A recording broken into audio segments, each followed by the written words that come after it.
கரூர் துயர சம்பவத்தில் கரூர் மேற்கு மாவட்ட செயலாளர் மதியழகன் அவர்களையும் பவுன்ராஜ் அவர்களையும் தமிழக போலீசார் கைது செய்து சிறையில் அடைத்திருந்த இந்த சூழ்நிலையிலே உச்சநீதிமன்ற உத்தரவினுடையபடி எஸ்ஐடி கலைக்கப்பட்டு இந்த வழக்கானது சிபிஐக்கு மாற்றப்பட்டது. சிபிஐயிடம் தமிழக அரசு அனைத்து கோப்புகளையும் ஒப்படைக்க வேண்டும் என்று உத்தரவாகியிருந்த இந்த சூழ்நிலையில் இதுவரையில் சிபிஐயிடம் தமிழக அரசு வழக்கு கோப்புகளை ஒப்படைக்கவில்லை.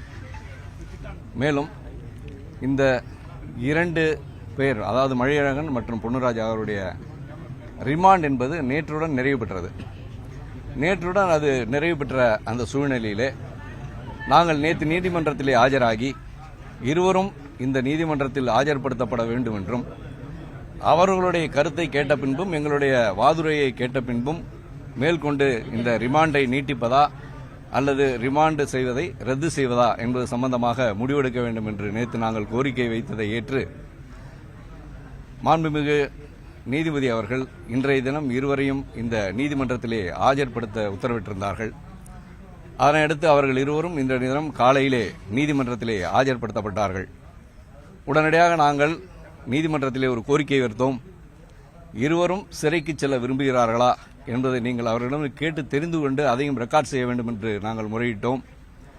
மாண்புமிகு நீதிபதி அவர்கள் இருவரிடமும் நீங்கள் மீண்டும் சிறைக்கு செல்ல விரும்புகிறீர்களா என்று அவர்களிடம் வினவிய பொழுது அவர்கள் நாங்கள் நீதிமன்ற காவலில் இதுவரை இருக்கிறோம், நாங்கள் ஜெயிலுக்கு போக விரும்பவில்லை, எங்களை விடுதலை செய்ய வேண்டும் என்று அவர்கள் கோரிக்கை வைத்தார்கள். அவருடைய அந்த ஸ்டேட்மெண்ட் ரெக்கார்ட் செய்யப்பட்டது. பிற்பாடு எங்களுடைய வாதரை கேட்கப்பட்டது.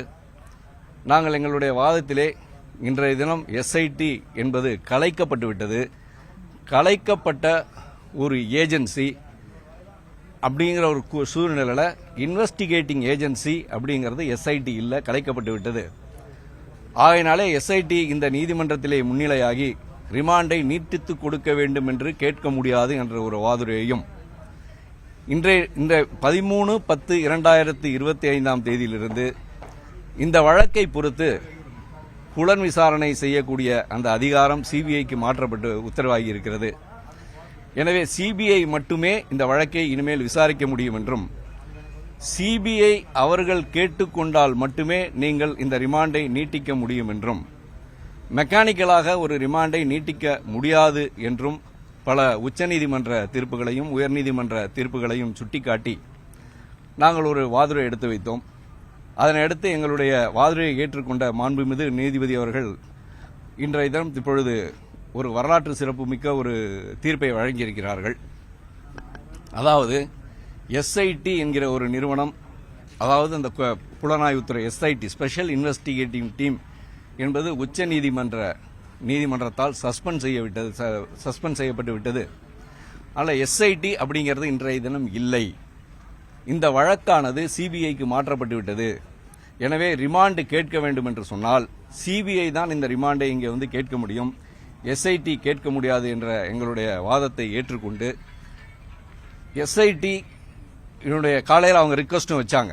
அவங்க என்ன ரிக்வஸ்ட் வச்சாங்க அப்படின்னா, இந்த வழக்கு எங்களிடமிருந்து சிபிஐக்கு போகுது, நாங்கள் சிபிஐக்கு கோப்புகளை கொடுக்க தயாராக இருக்கிறோம், ஆனால் கோப்பை எப்பொழுது சென்று எங்கே கொடுப்பது என்கிற குழப்பத்தில் இருக்கிறோம் என்றும்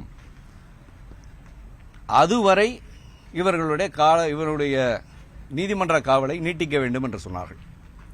அதற்குத்தான் நாங்கள் சொன்னோம், நீதிமன்ற நீட்டிப்பை நீங்கள் கேட்க முடியாது, மெக்கானிக்கலாக நீதிமன்ற நீட்டிப்பும் காவல் நீட்டிப்பும் செய்ய முடியாது என்கிற வாதத்தை எடுத்து வைத்தோம். எங்களுடைய வாதத்தை ஏற்றுக்கொண்ட மாண்புமிகு நீதிபதி அவர்கள் எஸ்ஐடி கலைக்கப்பட்டு விட்டதாலும் வழக்கு சிபிஐக்கு மாற்றப்பட்டு விட்டதாலும் சிபிஐ மட்டுமே மீண்டும் ரிமாண்ட் எக்ஸ்டென்ஷன் கேட்க முடியும் என்று சொல்லி அவருடைய ரிமாண்டை அவர்கள் நீட்டிக்க மறுத்து உத்தரவு போட்டிருக்கிறார்கள்.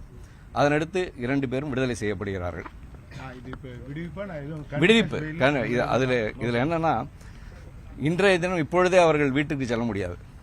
அவர்கள் மீண்டும் சிறைக்கு சென்று அங்கே இருக்கக்கூடிய ஃபார்மாலிட்டிஸ் முடிக்கணும், அங்கே கையெழுத்து போடணும், மற்ற ஃபார்மாலிட்டிஸ் இருக்கு. இப்போ நீதிபதி இப்படிதான் உத்தரவு சொல்லியிருக்காங்க, என்ன கண்டிஷன்ஸ் சொல்லியிருக்காங்க அப்படிங்கிறத பார்க்கணும்.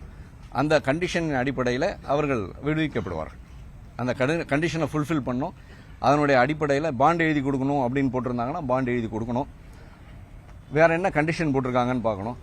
அதை பார்த்துட்டு அந்த கண்டிஷனை எடுத்து அவர்கள் இருவரும் அதை சாட்டிஸ்ஃபை பண்ண பிறகு அவர்கள் விடுவிக்கப்படுகிறார்கள்.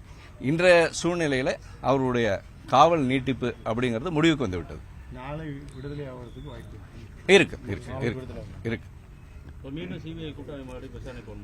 சார், உத்தரவு நீதிபதி என்ன போட்டிருக்காங்கன்னு தெரியல. நீதிபதி என்ன உத்தரவு போட்டிருக்காங்களோ அந்த உத்தரவின் அடிப்படையில் செயல்பாடுகள் இருக்கும். சார், இன்னும் ஒன்றும் தெரியல. நீங்கள் இப்போ தான் ஜட்ஜி என்ன பண்ணியிருக்காங்க, உங்கள் ரிமாண்டை நாங்கள் எக்ஸ்டெண்ட் பண்ணலை அப்படிங்கிற விஷயத்த சொல்லிட்டாங்க. அதனால் இப்போ அவங்க 2 பேரும் காவல் நீட்டிப்பு அவர்களுக்கு இல்லை. காவல் நீட்டிப்பு இல்லாத காரணத்தால் அவர்கள் ஆட்டோமேட்டிக்காக அவர்கள் வெளியில் தான் வர்றோம். ஆனால் அதற்கு கண்டிஷன் போட்டிருப்பாங்க. என்ன கண்டிஷன் போட்டிருக்காங்க அப்படிங்கிறத பொறுத்த வரைக்கும் இந்த ஆர்டரை பற்றி பார்க்க சொல்லியிருக்கோம். பார்ப்போம். ஆர்டரை பார்த்ததுக்கு அப்புறம் தான் முழுமையாக அது என்ன கண்டிஷன் போட்டிருக்காங்க அப்படிங்கிற விவரம் தெரிய வரும்.